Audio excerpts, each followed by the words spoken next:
Hindi cinema के दिग्गज कलाकारों में गिने जाने वाले नसरुद्दीन शाह इस समय फिल्म निर्देशक अनुभव सिन्हा की वेब सीरीज IC814 गद्दार हाईजैक में नजर आ रहे हैं, जो 29 अगस्त को नेटफ्लिक्स पर रिलीज हुई थी, जिसके बाद से सीरीज लगातार विवादों में घिरी हुई है।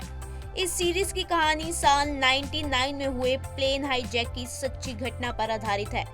सीरीज को लेकर चल रहे विवाद के बीच नसरुद्दीन शाह ने साल 99 में हुए प्लेन हाईजैक की घटना को लेकर ऐसा बयान दिया जिसको लेकर बवाल मच गया है।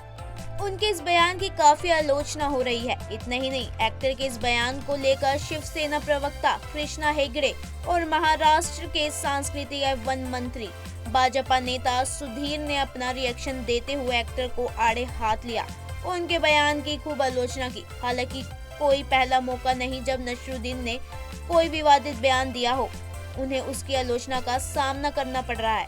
एक्टर का विवादित बयानों से काफी पुराना नाता है। चलिए बताते हैं एक्टर के किस बयान पर ये विवाद खड़ा हो गया है।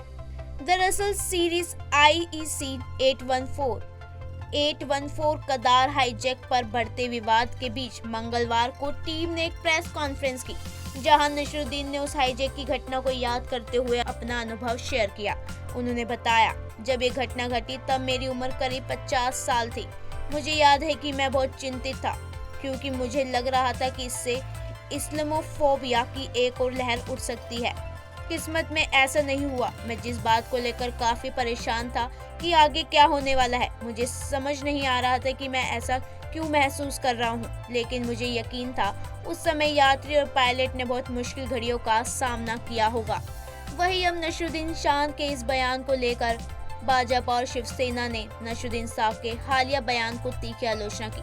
शिवसेना प्रवक्ता कृष्णा हेगड़े ने कहा कि नसरुद्दीन शाह अक्सर ऐसे बयान देते हैं जो विवाद खड़ा कर देते हैं और लोगों के मन में संदेह पैदा करते हैं। उन्होंने कहा, ये हैरानी की बात है कि नसरुद्दीन उन 200 यात्रियों के बारे में कुछ नहीं कह रहे जो IC814 विमान में सवार थे और जिनका गद्दार में हाईजैक हुआ था, लेकिन 74 साल तक भारत में अमीर और मशहूर लोगों के बीच रहने के बाद वे इस्लामोफोबिया की बात कर रहे हैं।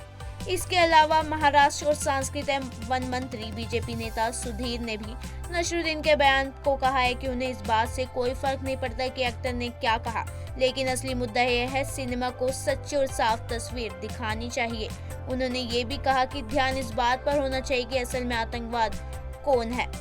वही अनुभव सिन्हा के निर्देशन में बनी इस वेब सीरीज IC814 गद्दार हाईजैक में पंकज कपूर, विजय वर्मा, दिया मिर्जा, अरविंद स्वामी, नसरुद्दीन शाह, राजीव ठाकुर जैसे सितारे नजर आ रहे हैं। सीरीज को सोशल मीडिया पर मिक्स रिएक्शन मिल रहा है। जहाँ कुछ लोगों की ये सीरीज पसंद आ रही है, तो वही दर्शकों का एक वर्ग ऐसा भी है जिन्होंने 99 की प्लेन हाईजैक घटना में शामिल आतंकवादियों के असली नाम छिपाने के लिए सीरीज के बॉयकॉट करने की मांग कर रहे हैं। बढ़ते विवाद के बीच नेटफ्लिक्स ने सीरीज में बदलाव करके पाकिस्तानी आतंकवादियों के असली नाम दिखाने का फैसला किया है।